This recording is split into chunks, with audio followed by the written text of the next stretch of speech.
कि DMIT test के benefit क्या है। तो आज मैं ये वीडियो आप ध्यान से देखिएगा, आज आपको पता लगेगा कि इसके बेनिफिट्स क्या है। दोस्तों मेरे हिसाब से DMIT टेस्ट के 13 मेजर बेनिफिट्स हैं जो मैं आपको वन बाय वन बताऊंगा। सबसे पहला बेनिफिट्स है and that is multiple intelligency. जी हाँ दोस्तों, इस टेस्ट से हमें ये पता चलता है कि बच्चे के अंदर कितनी मल्टीपल इंटेलिजेंसी कितने % है। मीन्स पहले के ज़माने में जो कोई बच्चा लॉजिकल होता था, मीन्स मैथ में तेज़ होता था, सिर्फ उसी को इंटेलिजेंट समझते थे, लेकिन अब ऐसा नहीं है। आज की डेट में जो बच्चा अगर लॉजिकल है, इसमें वो मैथ्स में तेज़ है, लेकिन इस इंटेलिजेंसी के अलावा भी अगर वो लिंग्विस्टिक है, मीन्स वो बोलने चालने में भाषा में तेज़ है, अगर उसका इंट्रापर्सनल अच्छा है, मीन्स वो अपने बारे में बहुत कुछ जानता है, अगर उसका इंटरपर्सनल अच्छा है, मीन्स वो दूसरों के भी बारे में बहुत अच्छा जान लेता है। दोस्तों अगर उसका कैरेस्टेटिक अच्छा है, मीन्स वो एक्टिव बहुत है, वो बॉडीली फिजिकली बहुत एक्टिव है।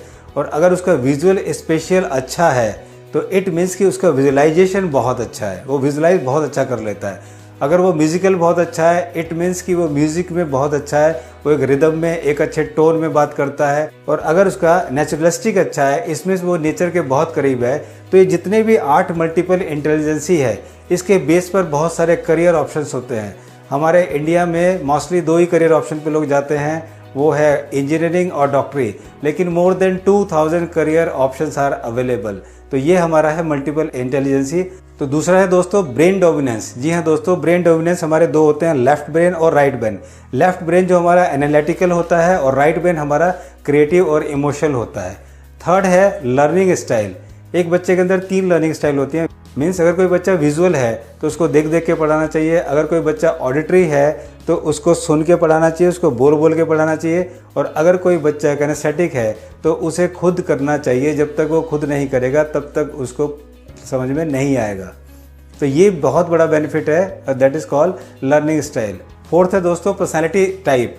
एक बच्चे के अंदर 4 पर्सनैलिटी होती हैं। ये टेस्ट हमें बताता है कि उसकी ईगल पर्सनैलिटी है, उसकी पीकॉक पर्सनैलिटी है, उसकी आउल पर्सनैलिटी है या उसकी डव पर्सनैलिटी है। ईगल पर्सनैलिटी वाले बहुत ही बोल्ड और डोमिनेंट होते हैं, पीकॉक वाले लव टू टॉक होते हैं, और आउल वाले लॉजिकल और वाइस होते हैं, और जो डव वाले होते हैं वो पीपल ओरिएंटेड होते हैं। इसके अलावा बहुत सारी बातें इन पर्सनैलिटी के अंदर होती हैं। इसके अलावा हमें पर्सनैलिटी के बारे में लगता है कि उसकी स्ट्रेंथ क्या है, उसकी वीकनेस क्या है, इस तरह की पर्सनैलिटी को कैसे डील करना चाहिए। तो दोस्तों जो DMIT टेस्ट का जो 5th बेनिफिट है वो है रिलेशनशिप कंपेटेबिलिटी। जी हाँ दोस्तों, ये काम आता है शादी के लिए, ये काम आता है फ्रेंडशिप के लिए, ये काम आता है बिजनेस के पार्टनरशिप के लिए। जी हाँ दोस्तों, अगर जब हम कंपेटेबिलिटी का पता करते हैं कि इसकी पर्सनैलिटी ये है, इसकी पर्सनैलिटी ये है, तो अगर ये दोनों पर्सनैलिटी मैच होंगी तो बेनिफिट है या लॉस है, ये टेस्ट हमें ये बताता है। 6 है दोस्तों जो कि बहुत ही इंपॉर्टेंट है, that is called the brain lobe. हमारे ब्रेन में दोस्तों 5 लॉब्स होते हैं।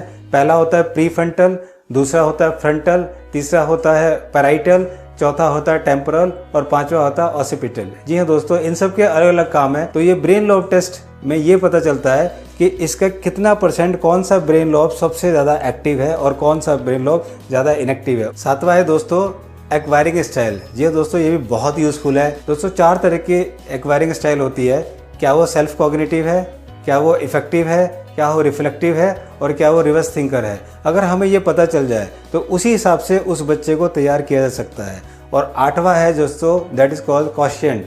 पहले के ज़माने में अगर किसी का IQ लेवल तेज होता था, समझते थे कि वो इंटेलिजेंट है, लेकिन आज के ज़माने में अगर आपको IQ के साथ आपको EQ मीन्स इमोशनल क्वोशिएंट होना चाहिए, मीन्स CQ आपको क्रिएटिव क्वोशिएंट होना चाहिए, मीन्स AQ आपको एडवर्सिटी क्वोशिएंट होना चाहिए। तो ये टेस्ट आपको बताता है कि कितने % कौन सा क्वेश्चन है। ये भी बहुत यूजफुल है।